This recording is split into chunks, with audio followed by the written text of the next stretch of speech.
That's so stupid. Man, Y'all are dumb. now I feel left out. Thanks, guys.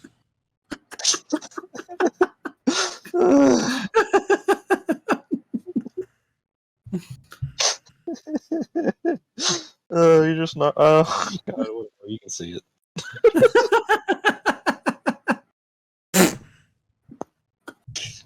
Did you? Yeah. Okay. Damn it. It's always the stupid ones that get you.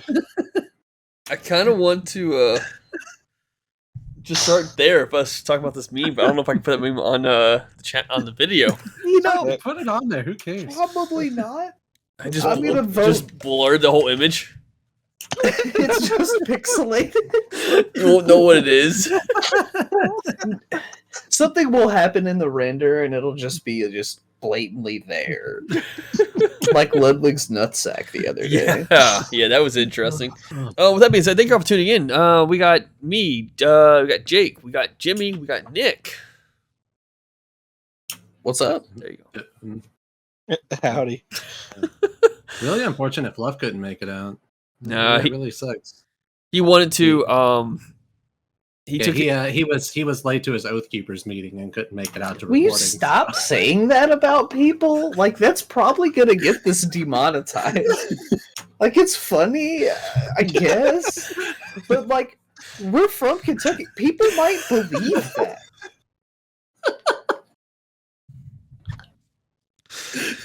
Today we're shooting this shit. Talking about, I mean, should we just start rumors like in the Dragon Ball community? Should we say like some other undisclosed Dragon Ball channel is like a member of the Proud Boys or some shit? No. no, Why are we leaning into this political thing? I think we need more drama in the Dragon Ball community. We're not Bang Energy, okay? I guess that's better than Peace Tea. They support Al Qaeda, so You want to just cut back in, like yeah, I'm about to. Yeah,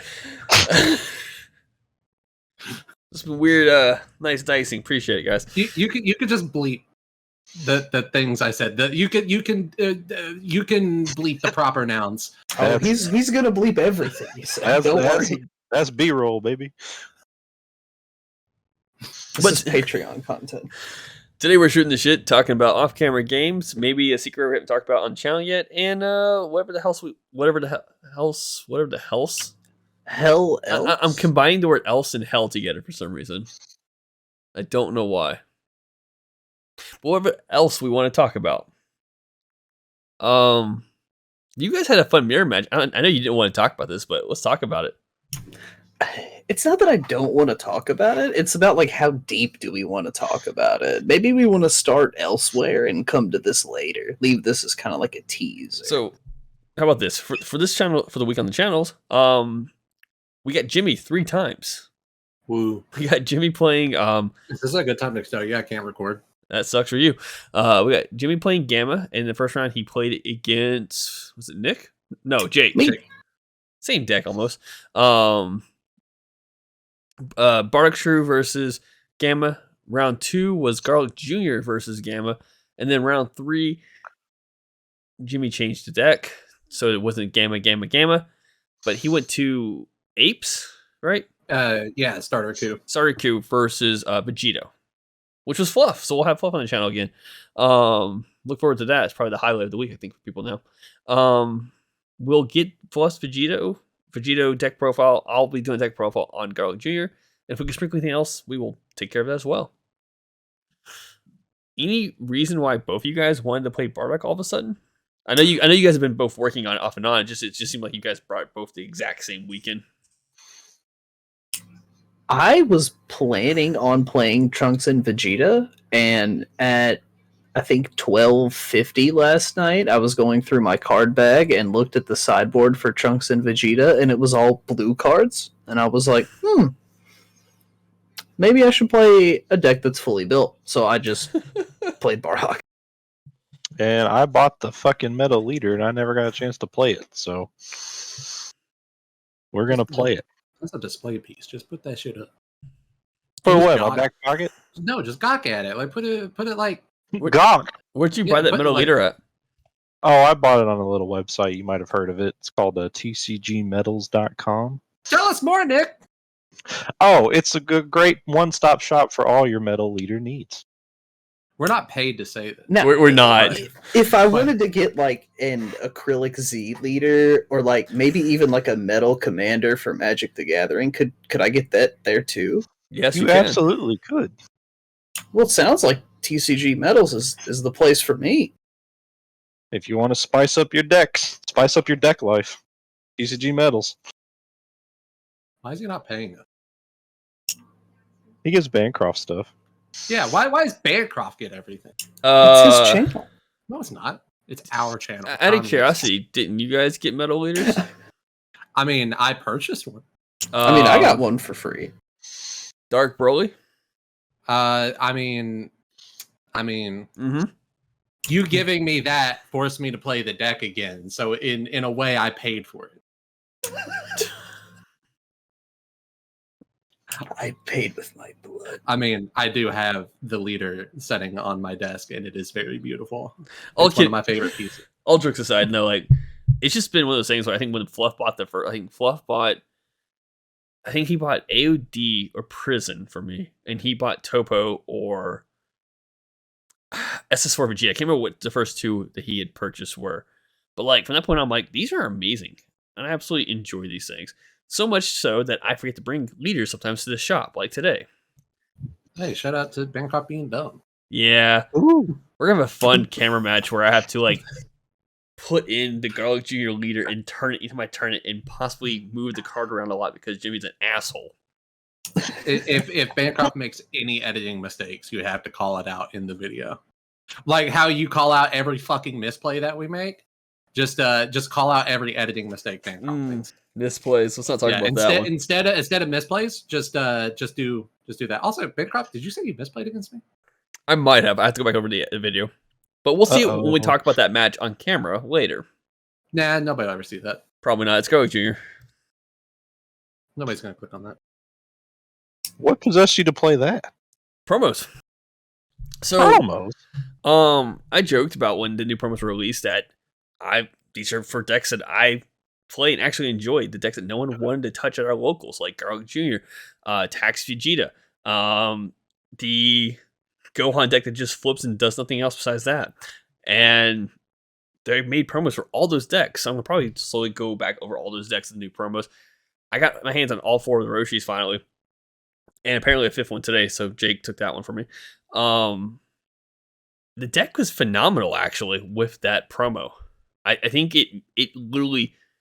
Because beforehand, my problem with Garlic Jr. was always like, it just seemed like it was okay, but the promo literally stepped up its game. Like, in my opinion, like I don't know if it's gonna ever be like top dog, but it felt pretty good when I was playing it.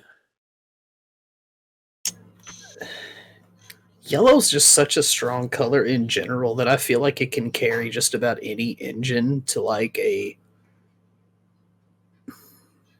somewhat decent level. And the fact that like the boss monster in Garlic is indestructible means if you get up your chain, and I think the 3-drop has indestructible too. So like if you get up your chain, it's on the board, and it's hard outside of like Sin Shenron to deal with indestructible in this format. So it's gonna be basically just a big battle cruiser smashing into you every turn, and there's really not much you can do about it except negate the attack.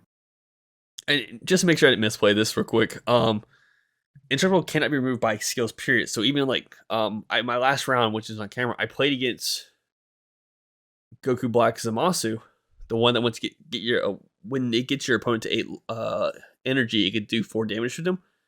He played Tragedy Overground, but the 5-drop wouldn't move because that requires it be moved by a skill, right? Yeah. Tragedy Overground, when it comes into play, it chooses all of your opponent's battle cards, ignoring barrier, and places them into your energy. I don't think it negates their skills, so the indestructible cards would remain. So it would potentially keep you under 7 in a certain scenario. That came handy in the matchup, especially because also with that deck is if your opponent plays that battle cards 4 or more, conveniently enough, Garlic Jr. was all under 3 except for the 5-drop. Once I had the 5-drop established from the very beginning, I knew it was safe, and I was able to just cycle that the new Roshi card, just constantly getting draws and just playing a card swing and just keep going that way. And that's kind of what allowed me to win that matchup, which was fantastic. Yeah, I played against the same Zamasu list, and at first it doesn't look like it's doing very much, but once the deck is set up, it's basically gonna swing at you a couple times and then clear your whole board with Tragedy Overground, and then potentially it's gonna keep you on your small guys. And then when you swing in to attack with those, they can rival the big Kefla and just bottom deck it before combat. And then all of your combos just go to waste, and they just slowly grind out the game. Once they've got you at 8 energy, and you're done for. I was going to ask Jimmy how his off-camera games work, but we're not going to talk about that. No, we can talk about that. All 0 of them? Yeah, I mean, We're me done. and Nick play some off-camera games when we go home. You know, Ooh, we don't talk about those. That's the wrong channel. there is no other channels. What Fair about enough. the OnlyFans? That's what I'm referring to. You can't say that. You'll get demonetized. You already demonetized us with the Oath babe. Keepers. Now you said it. Now it's your Yeah. fault. Yeah. Because Bancroft was gonna bleep it. Mm-hmm. He's not gonna bleep yours. Totally bleep it. Yes. Just bleep all 3 of them. No, boop. Nick, how was your evening? Oh, it was pretty good. Quiet, I'd say. Oh, yeah? Had a beer when I got home. So Oh, pretty yeah. good. What about at the cards? Oh, at the cards. I also played against Zamasu first round. That was a scary matchup. It's hard to tell what that deck wants to do, and predicting it is not the easiest thing. But we were able to get there. It wasn't too bad. Second round was against Fluff. That was a good game too. He won that one, but Vegeta was strong in and of the fact that it can draw a big hand. But we talked about that game, and he more or less just got lucky with the 7-drop, since it doesn't have too much protection. And with me running Bardock's crew, I have lots of ways to interact with that card. So it's not the best scenario in that matchup, but it's still won in the game, so I guess can't really complain about that. And then third game was against Jake in the mirror match, which that was probably one of the funnest games I've had in quite a while. Us kind of tinkering with Bardock's crew since the deck launched, we both pretty much know the ins and outs of it. Well, since pre-launch. Yeah, like we've tested the deck pretty well, and now that Red has lost Violent Rays, I think it's going to be it's in a good position to have some power. I don't know if it's going to have 100% meta relevancy, but it's really strong. And us knowing the deck pretty well, it was fun, because essentially we were just removing each other's boards left and right. We knew exactly what the other was going to play. Yeah, Nick would play a card, and I would remove a battle card from my field, and he wouldn't correct me, because I knew what he was going to target with everything, and vice versa. Yeah. Because the deck plays the cards so cheaply, and the leader itself has removal. Some of your battle cards have removal. It was a very impressive back and forth. It's like when you watch one of those tennis matches where just the pro tennis players are just like back and forth going at it. Like it was fun. Yeah, it was really wild. Nick ended up taking it. It was really kind of interesting because I was able to pressure him a lot in the early game, and then made a couple of like really big mistakes that, looking back, like even immediately after the game, were just super obvious. Like, if you are in the Bardock mirror match, the 8-drop Bardock is a huge risk to cast, because every play that you and your opponent have been making the entire game is 1 energy, and then you're going to commit 3 to 1 battle card that they can turn around and Final Flash or release from evil and completely turn off, and then just turn around and kill because it has no barrier or like external protections. I think if they want to like, I don't know. I would like it to see a card like Bardock going forward. Sorry, my cat's like yelling. I would like to see a card like this Bardock going forward that maybe you could pitch cards underneath it to stop it from being removed, kind of like the Cell, in addition to being able to like restand and block. I know that might be like really broken or something, but I think that would be cool. But that's not what happened. What happened is like I just committed way too much energy in a game where everything is 1 energy remove, 1 energy remove, 1 energy remove. And over the course of the game, Nick was just able to deploy his resources better and just make better use of what he had. Well, and we talked about it too. We had 2 different design philosophies when we both built our decks. I mean, granted, they're about 90% similar, but you were saying with your build you were going for a more aggro approach, and in my build I was going for more defensive. One of the key pieces you were saying that I had that you didn't was robotic riposte. Yeah. And I think yellow is too good of a defensive color not to run that card, at least in my opinion. And now that counter plays like Resolve Renewed are pretty much gone, sized or limited to 1 deck, it's just brings it more power. You're going to actually be able to play the card and get the effect off. Yeah, so the reason I had cut it from the list initially is because Resolve Renewed and Yamcha were just removing it for free. And in the case of Resolve Renewed, you don't even get the Floodgate effect afterward. And paying the 1 energy to get that like turned around on you felt really bad, especially after you've charged extra cards, which in yellow are typically defensive in nature, in order to turn the card on. I just kind of realized I could cut the card from the deck entirely and just play the defensive extra cards rather than charging them to try and like turn on Robot. And then that allowed me to focus on charging Bardock pieces to awaken. So I think now, though, Nick's design philosophy is more correct, where since Resolve Renewed is not an issue, there's no reason not to run the card, and perhaps I should just run more extra cards overall to keep it live. Well, and like we mentioned before, a lot of the Bardocks, just playing them and even the removal is very cheap. You normally don't see that type of, not freeness, but cheapness in a yellow deck. So having access to that is super nice because it gives you more yellow energy for your defensive stuff. And another piece that I run in the deck that I don't believe Jake has run is Nimbus. I've talked about it when I've played yellow decks over the past few weeks. Nimbus is just such a good card right now. Granted, you're pitching one out of your hand for it, but Bandai is switching everything from a unison heavy base strategy to more battle cards again. So just shutting the opponent down from 1 swing is perfect.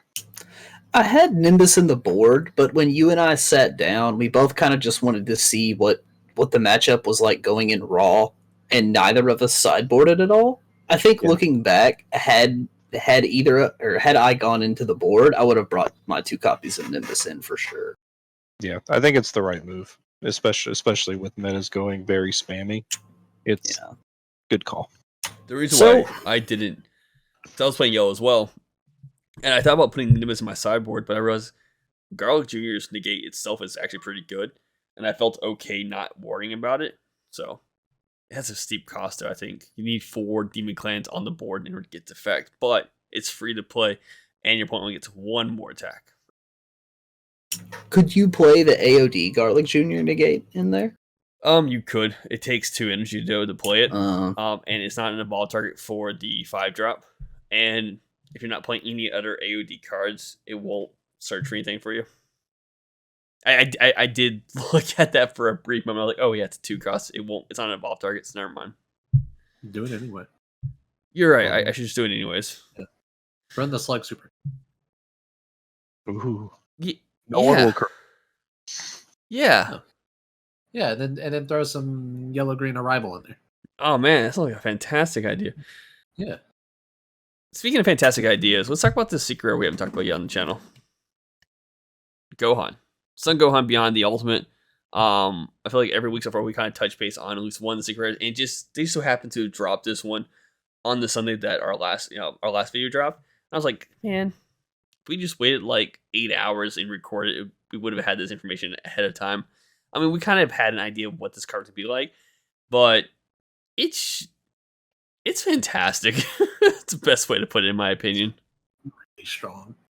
For those who aren't familiar, for some reason, it's a new secret rare for next set. It's an ultimate, obviously, but auto when this card is played, choose all of your opponent's battle cards and unisons, ignoring barrier, return to the owner's hand.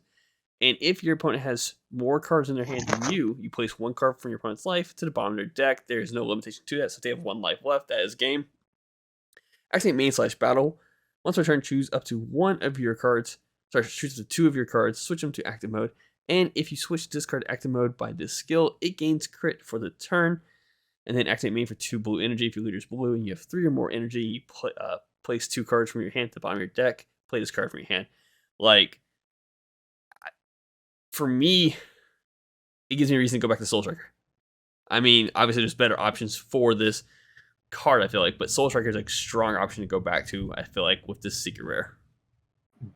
Doing potentially 3 damage for 1 energy. Yeah, I'll take that. Yeah. I'll take that any day. And it's the way you reset your energy, it's potentially 2 40k crits, and then the leader swing, which resets to 2 energy again. Like all of the blue secret rares kind of have a similar theme of either stealing a turn or taking another turn. Yeah. Almost like a time walk like effect. With Baby Hatch just saying your opponent's turn is over, give me my turn back. The blue Goku is take another turn. I'm gonna take another turn this game. I'm just gonna Whis Judge of the Gods you for two energy. And this Gohan is like a weird hybrid of that, where it's kind of eking into the offensive side of a blue secret rare, while also giving you kind of like a taste of the I'm gonna keep my turn going. With stuff like Beam being gone, being able to untap in blue is going to be really strong, because you don't have to untap that card specifically. Correct. You can untap any 2 cards. Like you said, with Soul Striker is even stronger because you can essentially untap 4 energy with Soul Striker, and if you don't untap the Gohan, you can untap a 5th energy, which is just absurdly strong. And in Soul Striker, it is pretty much just as good as the blue Goku secret rare, in my opinion. Yeah, and you get more attacks out of it. Blue secret rares are honestly wild. Like if you put any of those cards in any other color, I think they'd be absolutely busted. But I think because Baby Hatch exists as a secret rare, this is exactly the point I was about to bring up. Like they have to really crack blue just to make secret rares really good. Just because Baby Hatch is such a strong secret. Like that was the thing. Like if they made another blue secret rare, would you play it over Hatch? And that was a point we brought up on the channel many times. Yeah, and I feel like the last 2 are, depending on the deck you're playing with, very strong contenders. But it all breaks down to what kind of deck you're trying to play, and what is that like interaction with that secret rare and that deck. And I still believe most times people will still probably choose Hatch because it's a guarantee. Like how Jimmy said, it's a guarantee. Stop. Just let me take my turn now. And with Hatch being much more widely available thanks to Anniversary Box, it's I think if you're a blue player or even a casual blue player, you should just pick up a Hatch now. Like, absolutely. I mean, they're relatively cheap compared to what they were, and it's still going to be a good secret rare. Even with this Gohan in the meta, it's still going to be top 3 secret rares in my opinion. There's not another secret rare in the game that just says my turn. You know? You're done. And And again, I think with the new Blue Gohan deck, the Beast Gohan Secret Rare is made for it, but I still think Baby Hatch is a fantastic option for that list. Absolutely. There is no reason not to run Baby Hatch in that over Gohan. I think it's just a what do you have and what do you feel that you need. Yeah. So I think Blue is in a fantastic spot for Secret Rares right now. Yeah, Blue's really going to be making a comeback now that it has a like tried and well, not tried, but like a true aggro deck. Like it's going to be pretty wild to see Blue come back in the meta. And honestly, I think Gamish will be making some splashes back too, because granted the deck's being 2 sets old at this point, it's still pretty damn powerful for what it can do. This might just be me, but I kind of want to talk about what I feel like is as good as it may be, still a shit show. You mentioned Anniversary. I do not like the Anniversary of this set now. This year's Anniversary. Mainly what I don't like about it is that I feel like people were conned, in a sense, to buy premium kits without being told about the release dates, because there's nothing about it on the site. And then the first was the 22nd, and then it got pushed to the 28th. And I'm thinking, like, so if I want to play anything new, I have to buy regular kits from the shop and then wait for my premium ones to come in, or I'm sitting out for like almost a month without having this product. And that was really BS to me. Also, what's BS is that this is the first. You get a playmat though. Yeah. Stop bitching. Also, what's a BS to me is that I've always enjoyed the chasing of the alt arts. I'm not a big fan of chasing key cards.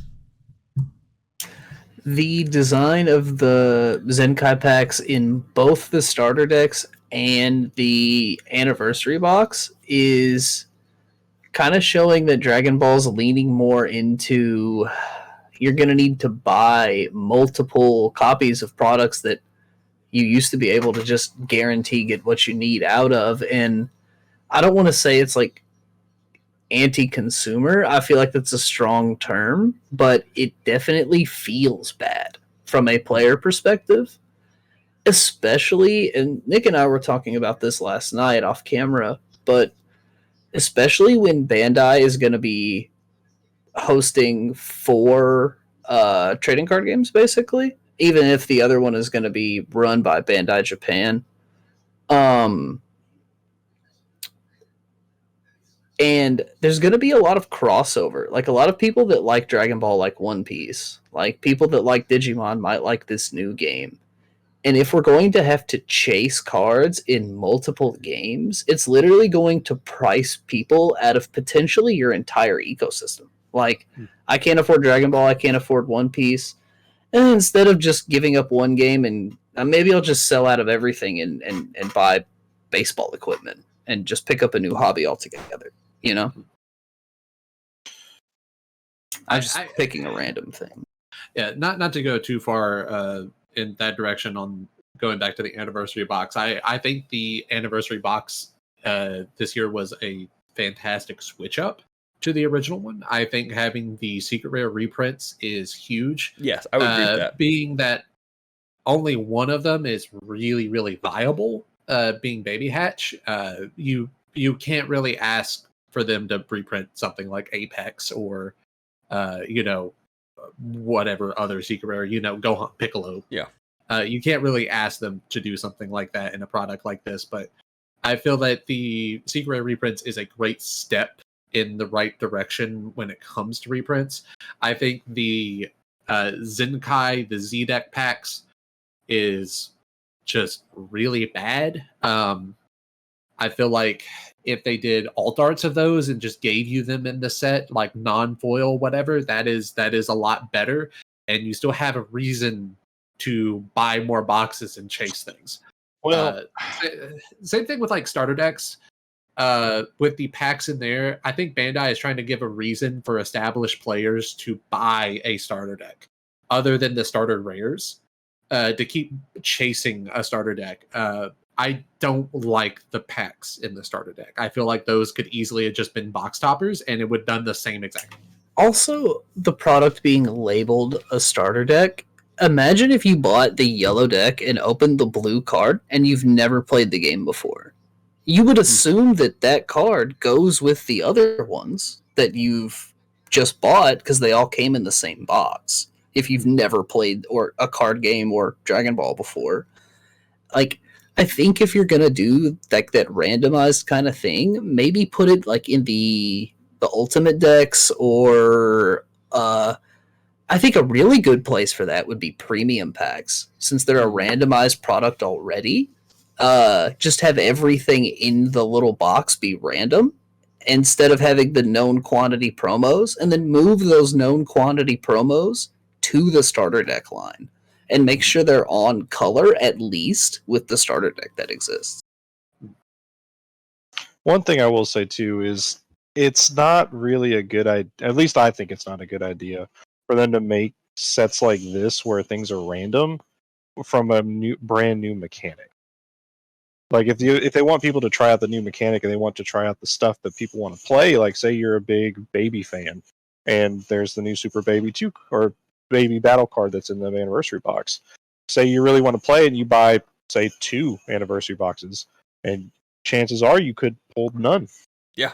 And then you said, "Well, I just spent all this money for nothing." I think I think Fluff bought our second regular anniversary box at the shop today, and he pulled a Broly, I think, the Broly Z battle card, and I think he gave it to you, right, Nick? Yeah. Yeah. I think that was the second one out of 4 packs that we had seen, and you opened a box last week, and you didn't get that, I guess, at all, right? Or did you get one? You wanted the second. Yep. I pulled 1 copy, and I don't want to spend another $50 just to hopefully pull one more. Yeah, I'm just gonna go to the secondary market before I spin the wheel again. Like that's another poor thing about this, with it being semi guaranteed that you're going to get.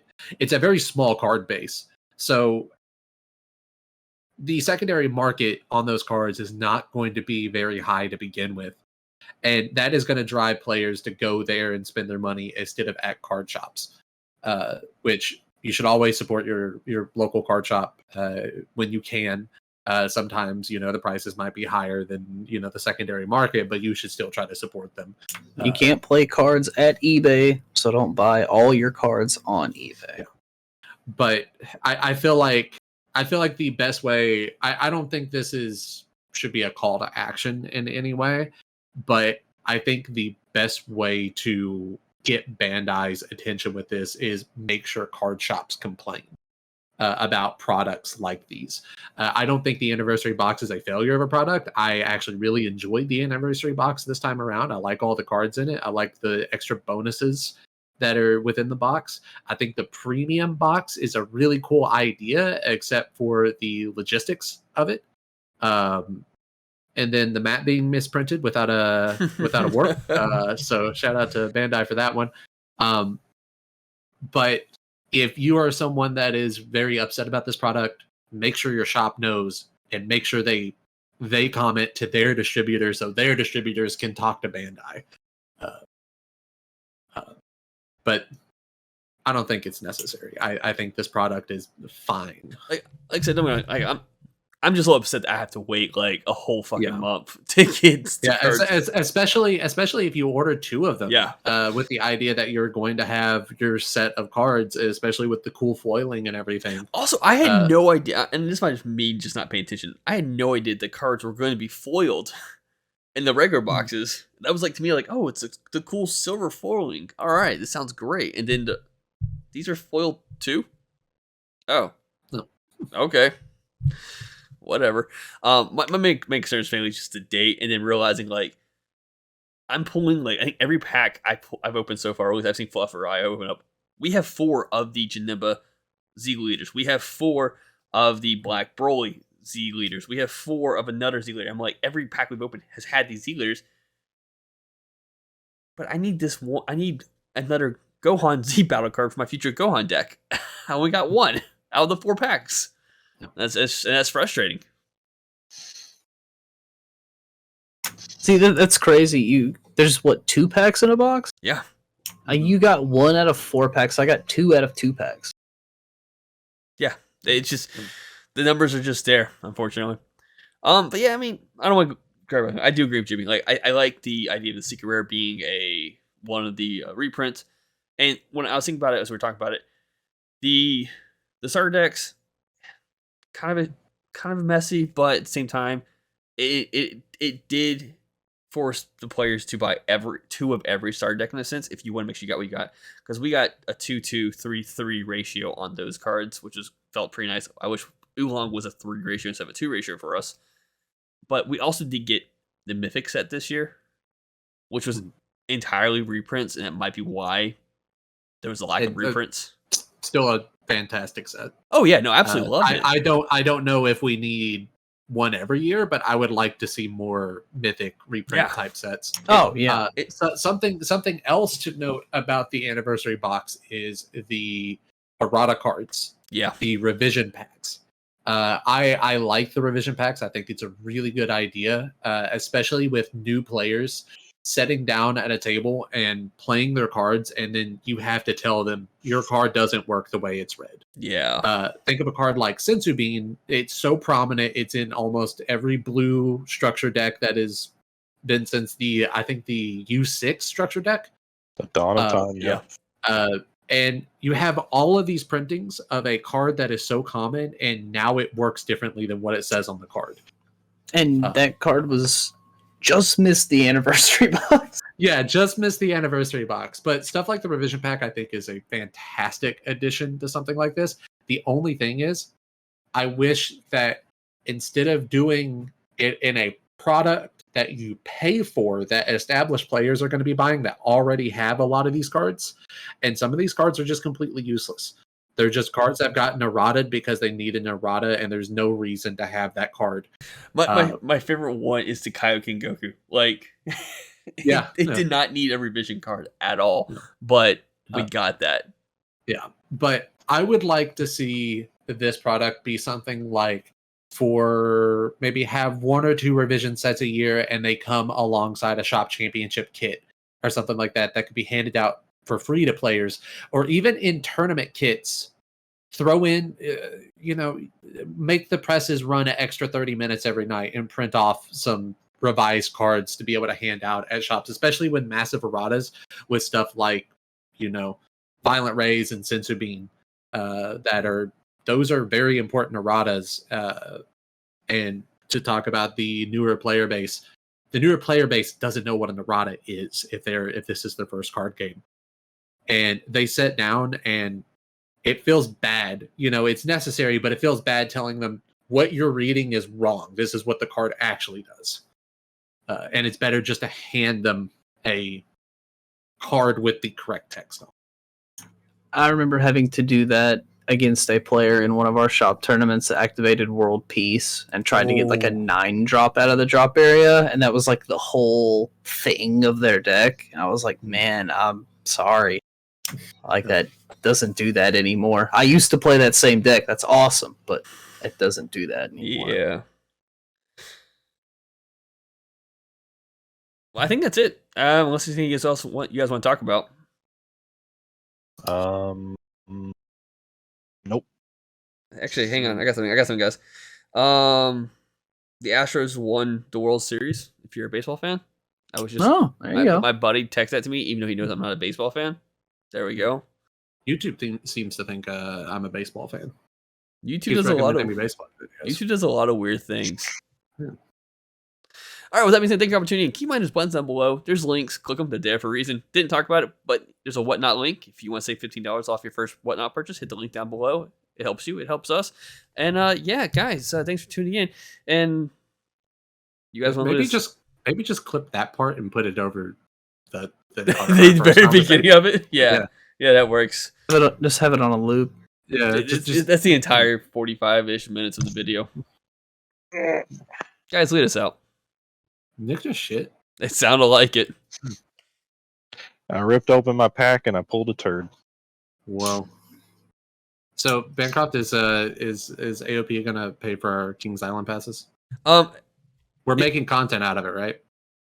future content idea, both me and Jimmy have gold passes at Kings Island, so we'll see what happens there. And since we've already purchased those gold passes, AOP cannot fund that, unfortunately. Sorry. Yeah, you can backfill it. You can backfill it. I think the term is reimburse. Yeah. The fuck, I don't know. I'm drunk.